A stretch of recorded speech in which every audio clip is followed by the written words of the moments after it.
Well, it's been a very busy few months for the Indiana General Assembly. Lawmakers just wrapped up this year's session yesterday. News Channel 15's Lamar Holliday joins us with a look at some of the bills that were passed, and Lamar, state legislators had a lot to do pretty quickly, actually. You're absolutely right, Alyssa, and there were a lot of bills that they got finished since they reconvened in January. Many of those bills led to protests, boycotts, and some law changes. We start off with what many will consider the most controversial bill this session. That is the Right to Work bill. Democrats tried to block the bill that will prohibit contracts between companies and labor unions that require workers to pay union dues, even walking out of the chamber to stop the bill's progress. After months of protest, it passed and became law last month. A bill that went through yesterday, the last day of the session, a statewide smoking ban. Health advocates consider it a weak ban because while it bans smoking in most public and workplaces, it exempts bars, casinos, and private clubs.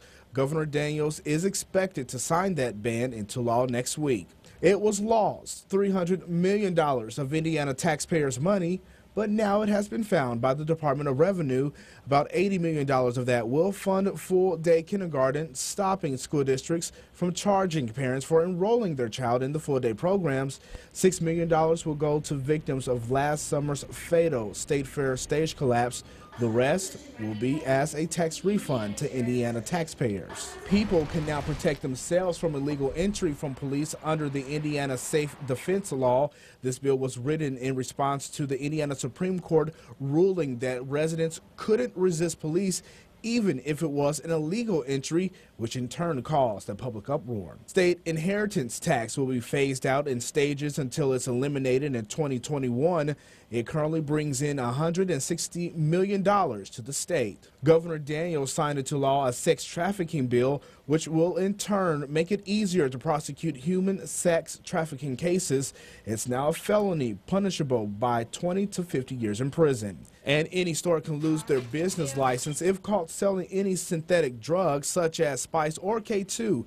This bill also expands the definition of illegal synthetic drugs to include any new compound that might come onto the market. While this might be the end of the session for state lawmakers, some are still busy now hitting the campaign trails, and the General Assembly will reconvene on January 8th. Okay, thanks, Lamar.